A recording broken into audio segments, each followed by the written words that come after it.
Hello and welcome to the Prospect Blueprint, the podcast that helps student athletes, their parents, coaches, and others that support them to chart out their best options to get to the next level, whatever that next level might be. My battery mate, as always, is none other than Mr. Rick Dempsey, 24-year MLB vet with the Twins, Yankees, Brewers, Orioles, and Dodgers, not to mention the 1983 World Series MVP and commissioner of the Cage Baseball League. We are a HitTrax-driven national league of baseball facility owners who are looking to develop better hitters and create solid revenue streams utilizing what we consider the most outstanding technology available to facility owners. Today we spotlight an excellent baseball training facility out of Orem, Utah. It's called the Strike Zone. Our guest is the owner and operator of the facility, Mr. Pablo Valdez. Pablo, welcome. Hey, thanks for having me. It's good to be here. A pleasure. Rick, take a swing. Well, Pablo, one of the things that is very tough about this business, because I've been doing it for a while myself, and I always ask everybody, how do they relate? How do you relate and create a personal experience with each athlete when you're working with so many kids at different ages and different skill levels? Yeah, it's definitely a challenge to be able to adapt to the different age levels. What I find how everyone responds very well is with the tech that we have. With the HitTrax from the very start, we wanted to stand out. There was other batting cages at the time, and we wanted to be different. And so we got on board with HitTrax. My business partner found that, and we're like, hey, this can be a game changer. Yeah. And so when we implement the video, and when we're working with kids to college athletes to the pro athletes, to see the feedback, hey, I never seen that before. My swing slowed down, different perspectives of the camera angles and everything else like that. Really is a game changer. With the little kids, they love to see that, and the parents absolutely love it. When we can do a before and after video that just really blows their mind. They're like, oh, wow, I was doing that. Yeah, you were doing that. Or back in the day when I had my own kids in there, as a parent coaching your kids, that's always tough. Yeah. I'm like, hey, you're doing this. You're doing this. No, I'm not, Dad. No, I'm not. And I'm like, bro, you want me to pull up the video and show you? Okay, let's pull up that video. See, you're doing this. Now, don't do that. Let's try to do it this way, right? So the video doesn't lie. And the numbers don't lie. And so that relates to any level of play, kids to pros. They want to all get better, and they like to see themselves get better. And so with the video and the numbers, that backs up what you're coaching. Well, do you really get a lot of feedback from the parents and the players about your facility and your training methods and everything? I think you've really got to hit a home run with these young players when they've been listening to all the stuff that the major league people talk about, the launch angle and all that kind of thing. I think younger kids, you got to relate a different way. Yeah, with definitely. We try to. I would say the proof is in the pudding. If I'm teaching garbage methods, the numbers are not going to improve. If I'm teaching garbage methods, the game statistics are not going to improve. And so I'm just like, hey, if you come to me, I'm going to make you the best that you can be. Is that going to be Juan Soto? Probably not. But I'm going to make the best you can be, and you're going to see those numbers jump when you train with me. And so we've been in business, 8 years or so. And so we've had kids that have come through since they were 10 years old, and getting signed with colleges, and it's exciting stuff. But again, the proof is in the pudding. If I'm teaching garbage, the numbers are not going to improve. Your batting average is not going to improve. Your OPS is not going to improve. All that stuff is not going to improve. And so just right away with the video feedback, the numbers that we have, all those things get better. And that's what we stand on. What specific metrics from the HitTrax do you emphasize with your athletes, and how do you tailor the training based on that specific set of data? Great question. I pay attention a lot to the exit velocity, just because that for me, that is good barrel contact. That means your barrel's in the zone a little bit longer. You're timing up the pitches better, your rhythm's better. There's a lot of things that the exit velocity does show me. And then I pay a lot of attention to the video with the sequencing. What are you firing off first? Are your hands firing off first? Are your hips going first? What's the sequencing look like? How much of your head movement is happening when you're trying to hit that pitch? All those things combined to make a good swing and a good athlete with the stuff that's available with HitTrax. Yeah. And then lately, this well, for me, it's new. For HitTrax, I think they pushed it about a year ago. We signed on with their AI video. I don't know if you guys are familiar with that. Yeah, it's called Viewpoint. Viewpoint, right? Where you upload the video and it kicks out and it shows you like right away with that technology, it shows me the sequence. Maybe I didn't pick that out with the video, but it's like, hey, your hands are going first, or your shoulders are going first, or your hips are going first. Look at your sequencing. So if I can get that sequencing to be 1, 2, 3, you're going to create a better whip, a more powerful swing, and a more quick swing. And that's what you want. You want a quick, powerful swing so you can sit on a pitch and be able to read it better and not. I remember back in the day when I was in high school, 75 miles an hour was pretty quick. There's one pitcher in my league from Sonora High. I don't remember his name, back in California. And he threw heat. And I remember I was like, as soon as he releases that ball, I'm going to start my swing, because my swing was slow. I didn't have any of this garbage to help me swing. And so as soon as he released that, and then he threw me a curveball, of course, and it bounced like a foot in front of the plate. And I was still swinging with the lightest, skinniest bat that I had to try to catch this pitcher. Anyway, so if I can get a more efficient, quicker swing, I can sit on that pitch and really go, is that going to be a ball or strike? Is that a pitch that I can drive? And then if it is, boom, I'm going to have that quick swing ready to go.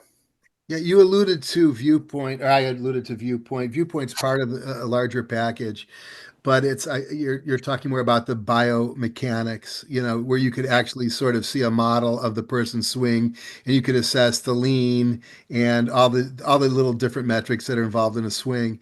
In college they call it an A swing, and you're always trying to develop that A swing. That's just what they call it. And there isn't a college kid, at least I'll say on the D1 level, that doesn't know what his exit velocity is after every ground ball, fly out, line drive, or home run, or what their launch angle is. They have all that information right there at hand. Now, from a monetization standpoint, what I've come across, and I speak to facility owners literally every week, is how do I monetize the HitTrax? Because you're getting the most out of it. And what you're showing us is that by utilizing the actual technology, it's like when people get Photoshop and they only know how to remove the background, or they just put colors. They don't learn how to use the technology as they should. You're actually taking advantage of all the complete slate of products and capabilities that HitTrax has, and it's working for you. For sure. Sure. So that's what we have the Cage Baseball League for, by the way, folks. We'll talk about that at some other point. Rick, you're up. Well, I am. Pablo, what are some of the biggest lessons that you've learned since opening your facility, both coaching and the business side of it? Yeah, that's a great. One of the biggest things that it's to stay humble, and to realize that you don't know everything. And if you think you know everything, you're going to get burnt. As far as like the method, I like to be humble in what I teach. If you can come across something out, like if I come across something else, another technique, I'm like, hey, that's interesting. Show me the data on that. I'll change my mind. Show me the data. I'll change my mind easily. We had, I'm not going to mention names just because we had a professional from a major league team come into my facility, and who was working with some college athletes from BYU and Salt Lake Community College. And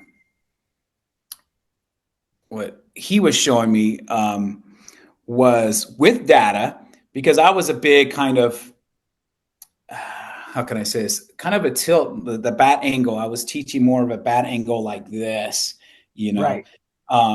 And then he showed me all these numbers because he had all the, as professional hitting coaches are going to have, they have data on all the players. They have data on who's the most successful players. What do their swings look like? And it was more of a flatter swing. And right away I was like, well, I'm like, well, shoot, that there's the data on the highest level across years of gathering all this data. And you're telling me that if I have a flatter swing through the zone, I'm going to have more success. Well, then I'm going to change everything that I teach on that data then, because you brought me data and that's very convincing to me. And so, short answer to that question, stay humble and always try to learn more. There's always stuff out there to learn. And so that's my biggest thing. I'm going to stay humble. I'm not the end all to everything. I'm just some guy in Utah, right?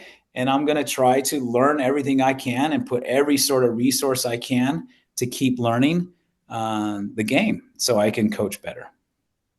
Pablo, I was going to ask you another question referring to coaching and business, what you spend more time doing. But I want to go back a half a step or so because Major League Baseball has changed. One of the best swings I ever saw in the game was Tony Gwynn. And boy, when his hands got through the strike zone, the head of that bat was back here almost in a direct line with his forearm. You know what I'm saying? Right there, you see a stop action. And he was so quick, even at taking the ball on the inside corner, a little bit off the plate. From a coaching standpoint, this guy was the greatest hitter, one of the greatest hitters in all of baseball, along with Rod Carew. But they had that same style where the hands got out and the head of the bat was short and quick to the ball. They could hit a pitch inside between short and third base like 100% of the time.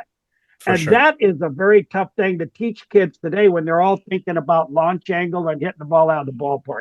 Reflect a little bit on that for me, will you? Yeah, that's the game has changed quite a bit. I think being from the Bay Area, I grew up with Will Clark, and he's my guy. And he's done quite a bit of podcasts with that other guy. And he's like, the language is spicy, but he's like the same thing. What you're telling me, he's like, the game has changed so much where people are not bothered by the strikeout, right? And they're in it to hit that ball far and long, and with that good exit velocity, right? And so, for me, teaching something with good contact, and then maybe you meet that ball out a little bit out in front and you get a happy accident and that goes out over the fence. That's what I kind of try to teach. Yeah. But try to teach that Tony Gwynn right there, long through the zone. I don't pay a lot of attention to launch angle as far as like, hey, I want you to hit this 30 degrees. What I'm trying to do is trying to get you to hit the back of the cage. And then if you meet something out front, that ball is going to go because you have good barrel contact. Does that make sense? Yes, it does. It does to me because that was my approach to when I graduated from high school at 145 pounds. The scouts told my mom, "Don't change the furniture around in his room. He'll be back in 2 weeks. He's just a little guy," and blah blah blah. But you know what? I worked so much on hitting the ball the other way, hitting the ball up the middle. I never pulled the ball, and so my coaching that I take to the clinics and everything that I go to now, when we're doing all this new baseball stuff, is really to teach them just to swing hard, hit the ball out of the ballpark. But I tell the kids, stay inside become a good hitter first, and then you'll hit home runs. You'll hit more home runs that way, driving it all over the field because the fields aren't as big as they used to be either. By the way. Oh, for sure, yeah. And that's kind of why I was just going to say that's why I particularly care for the hit tracks. And there's some other technology out there as well, but you can see what you're doing mechanically to be able to do that. And then you just reproduce it. And the improvement happens very quickly. It's not like you've got to spend an entire season working on it. It's there for you. And you can work in the cage, which is like a laboratory because the pitch is basically coming in the same plane all the time. And you can work on that inside out swing. I've got a couple of kids in college right now, and one of them went to an amazing funk. The coach said no stride. Everyone's striking out, so we're going to a no stride. Well, this particular, my son doesn't strike out. He's at less than 3% strikeouts, Wow. but people were adopting. They were not hitting very well, to say the least. And every coach has a different philosophy on it, and it's almost unbelievable to see the difference in training techniques and in hitting philosophy. It's like I've always thought inside, look middle, try to go right side, everything oppo, and like you said, happy accident. You catch something out in front and you put it out of the yard because that's how it's supposed to happen. This is not a home run derby. It's a game where you're supposed to get guys on base. You got your guys, you get your guys who set the table and you guys who knock them in, right? I mean, Rick, you had Boog Powell and Frank Robinson to knock in the Paul Blairs, right? And Brooks Robinsons back in Well, the day. yeah. What do you think makes your facility stand out compared to others in your area or even nationally for that matter? So we were in a smaller facility for about probably 6 years. It was 5,000 square feet, 3 cages.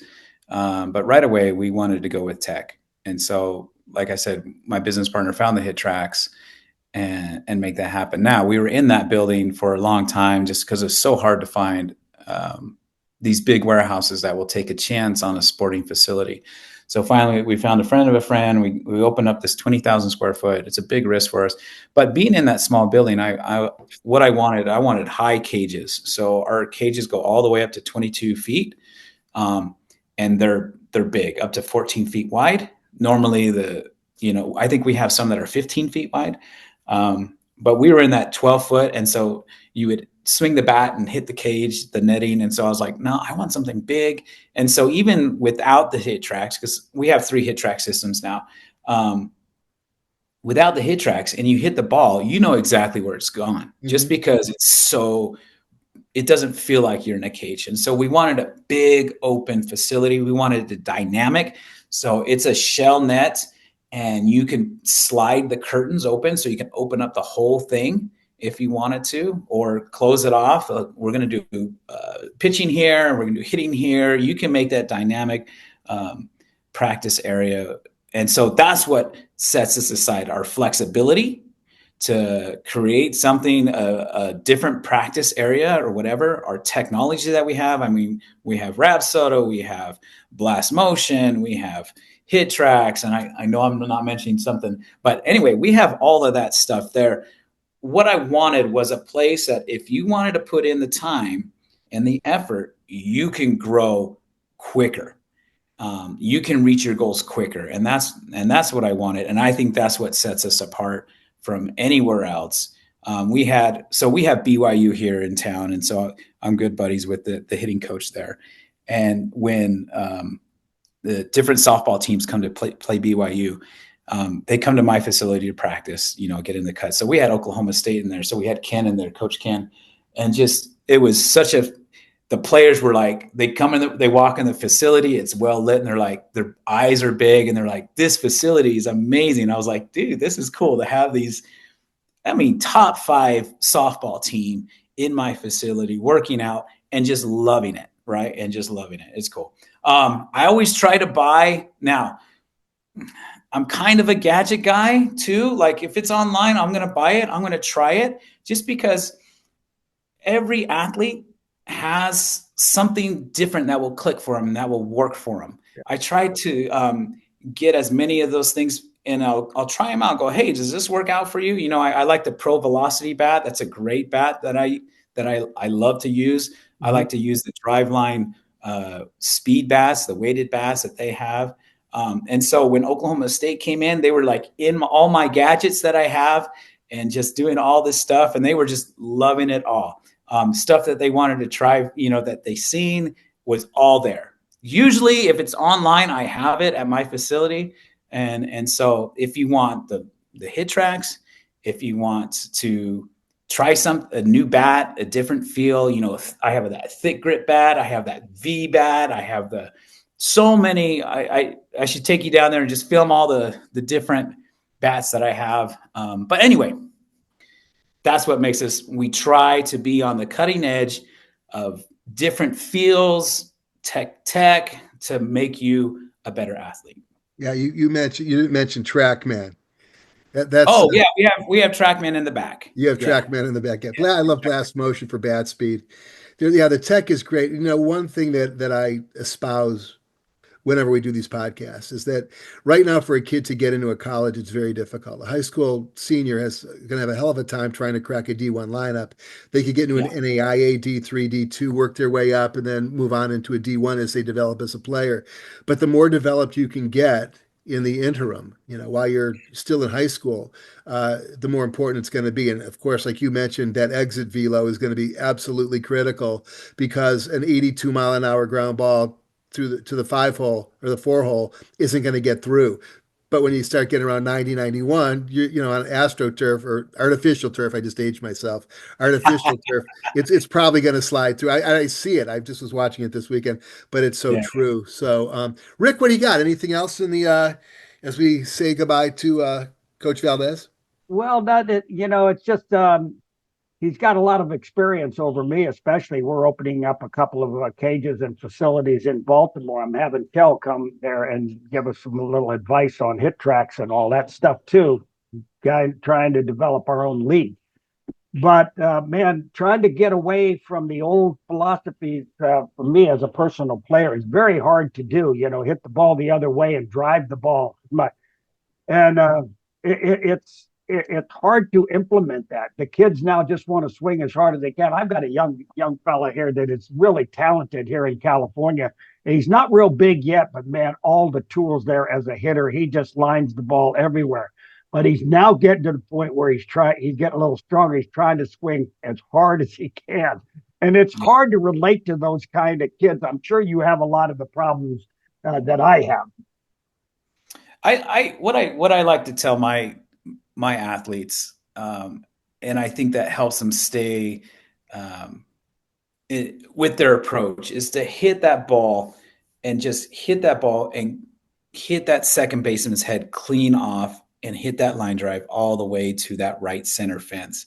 Right. I think it just provides the best position at foot strike or launch point or whatever you call it. If I can stay closed and hit that ball right there, right center, some things are going to happen. I'm able to adjust if it's coming inside. If my approach is like, okay, I'm going to hit that right center, and then if I get that inside pitch, I'm able to just turn on that. But if I'm thinking turning on that every time, I'm going to lose that outside pitch every time. And pitchers, pitching is so good right now.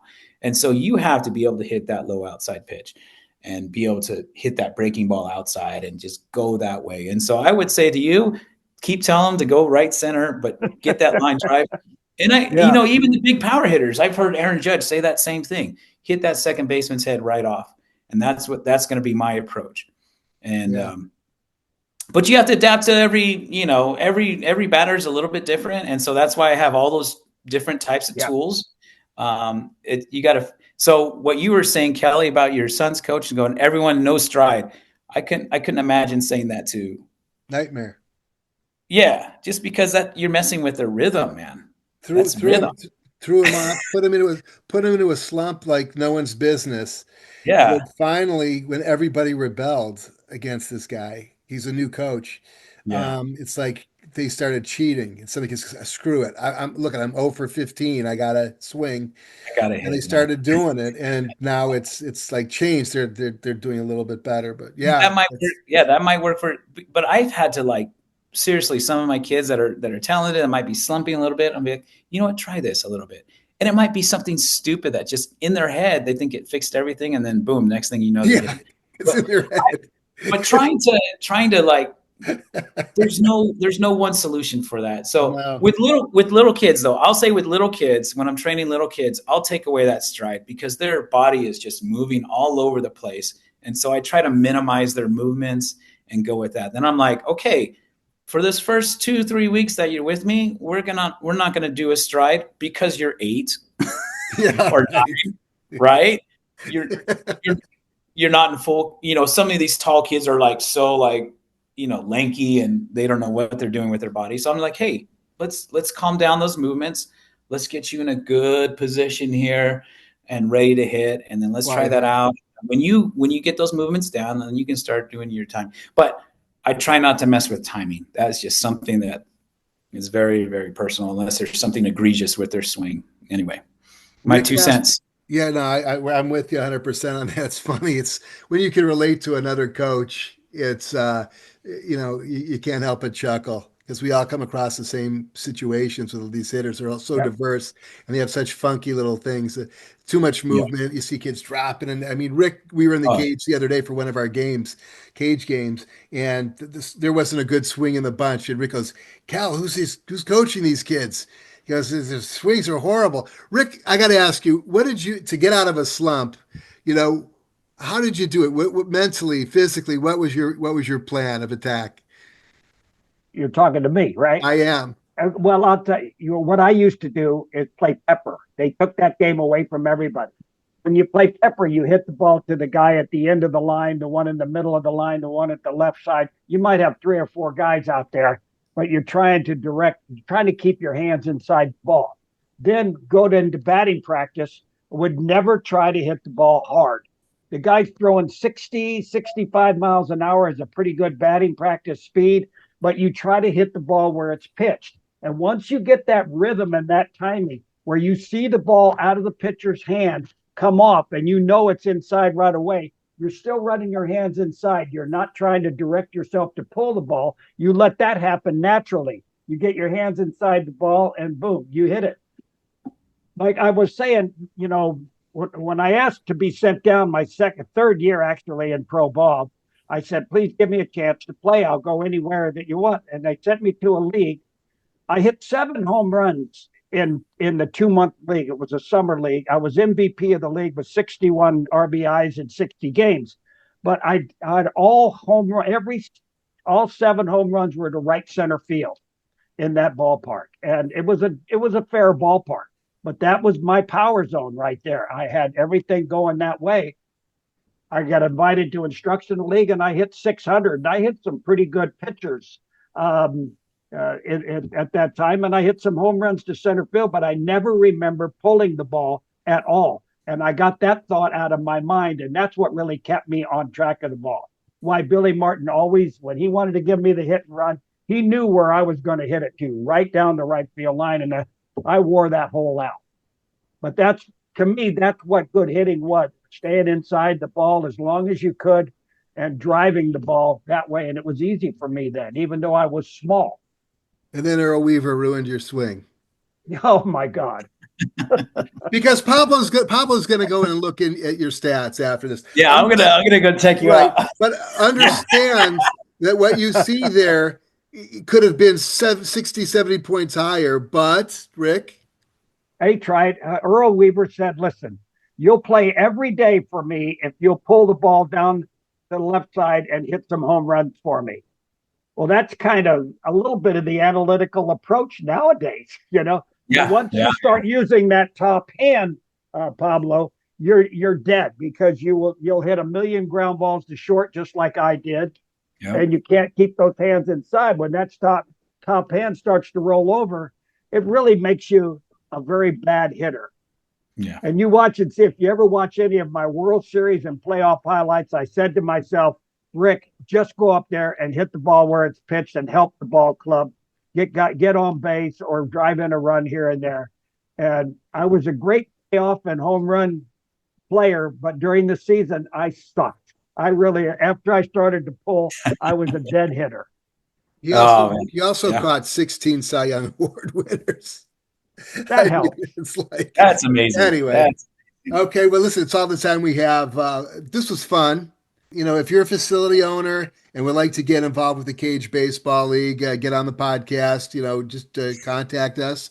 It's the Prospect Blueprint at gmail.com or cagebaseballleague.com. Our telephone number's up there. Pablo, what's the telephone number and how do they reach you? Oh, just check out our website, thestrike.zone. And we're on the Instagram, thestrike.zone. You can contact us there. Sounds like a plan. Gentlemen? Pablo, really enjoyed talking to you today. Yeah, it was nice to meet you. Good. It was a lot of fun meeting you. All right. I'm sure we can talk for hours. That would be, I would love that with maybe some beers, and we hit that and talk for hours. But it's great. It's great to meet you. Thanks, Kelly, for the opportunity. Yeah. A pleasure, gentlemen. Have a great rest of your weeks. Thanks. Cheers.